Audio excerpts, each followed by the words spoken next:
के भाग जाते हैं। और मुझे लगता है कि यही आपके बबुआ के साथ भी हो रहा होगा।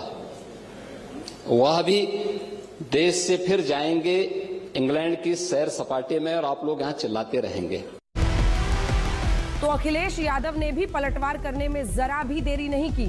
अखिलेश ने सोशल मीडिया पर पोस्ट किया आत्मस्वीकृति।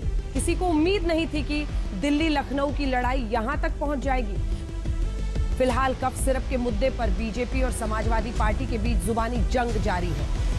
किसकी सरकार है उत्तर प्रदेश में? दूसरी बार भाजपा की। 9 साल से इनकी नाक के नीचे प्रधानमंत्री जी के संसदीय क्षेत्र में इस तरह का बड़ा काला कारोबार चल रहा था। समाजवादी पार्टी और इंडी गठबंधन के लोग पेट में दर्द की वजह से कराह रहे हैं। उनको अच्छी तरह पता है, जैसे बिहार में जंगल राज को बिहार की जनता ने नकार दिया, उत्तर प्रदेश के लोग भी समाजवादी पार्टी के जंगल राज, गुंडा राज को कभी स्वीकार नहीं करेंगे।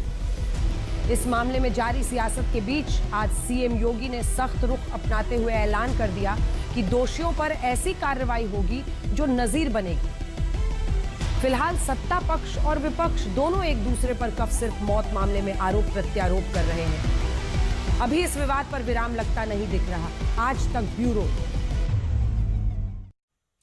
अब बात करेंगे बिहार की, जहां पर अक्सर ही पुल टूटने की खबरें आती रहती हैं। बिहार में जब भी कोई पुल जमींदोज होता है या फिर सड़क को जनता अपने हाथ से आसानी से उखाड़ने लगती है तो कमीशन खोरी शब्द लगातार गूंजता है। हम सब सुनते हैं, सारे देश में ये शब्द फिर से गूंज रहा है। इसकी वजह केंद्रीय मंत्री जीतन राम मांझी हैं, जो खुले मन से अपने मंत्री बेटे को कमीशन खोरी सिखाते हुए वायरल हो गए हैं। क्लियर कर देवे के चाहिए बुलावा प्रवक्ता से सुन रही है कि राज्यसभा के टिकट अप्रैल में होने वाला है। हमरो हिंदुस्तानी अवाम मोर्चा से वो मिले के चाहिए लोकसभा सीट में ही काल गया न करवा तो हम तोरा साथ न रहे के विचार करवो करना। जिस पार्टी के साथ सत्ता में उसी से अपने बेटे को खबरदार करने वाले पार्टी के 5 विधायकों में सिर्फ और सिर्फ अपने बेटे को बिहार सरकार में मंत्री बनवाने वाले ये जीतन राम मांझी केंद्र में खुद भी मंत्री हैं। 81 साल के जीतन राम मांझी के पास सूक्ष्म, लघु और मध्यम उद्यम मंत्रालय की जिम्मेदारी है। लेकिन बिहार के गया की एक सभा में जीतन राम मांझी का सारा फोकस बेटे और पार्टी के सूक्ष्म, लघु, मध्यम से लेकर उच्च भविष्य तक को लेकर दिखा है। अब इसे जरूरत से ज्यादा भावुकता कहिए या फिर जरूरत से ज्यादा साफ गोई, जीतन राम मांझी ने मंच से अपने बेटे को सलाह देने में ऐसी बात कह दी कि सियासी हंगामा मच गया। हर MP MLA कमीशन ले आएगी। हम पर साल वाला कहली कि 5 करोड़ मिला हो ना भाई, अगर 10 पैसा मिले है तो 40 पैसा ने 40 लाख हो जीतो। सब पार्टी के हम दे दिली कि ले में गाड़ी खरीद को मेरे घर फलना कर ये न करे था, तीन कर दोष है। और यहू साल अगर चाहवा तो हमारा पैसा का जरूरत नहीं है, हम वो इनो साल देवो तो 40-80 लाख हो जी। तो 80 लाख कोई पार्टी को होती तो मामूली बात है जी। तो जीतन राम मांझी कहते हैं कि हर सांसद विधायक कमीशन लेता है। वो आशंका जो अक्सर नेताओं को लेकर जनता जताती है, लेकिन वो भी जीतन राम मांझी की साथ कोई से हैरान।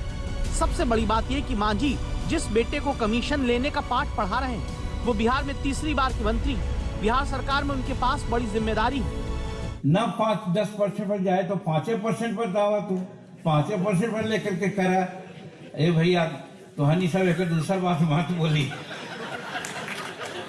पत्रकार लोग हमें बतिया कि दूसरा बोले बात कर रहे थे तो कहे कि मतलब हमारा पास ताकत है, हम कर सके, खाली मन बनावे के चाहिए।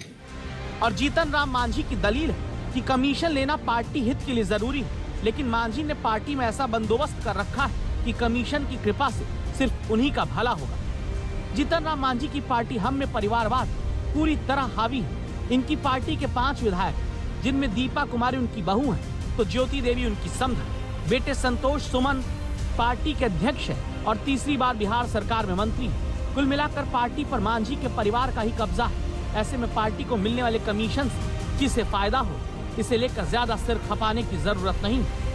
ये एक दूसरे को, अपने परिवार को बढ़ाने के लिए एक तीक है। जो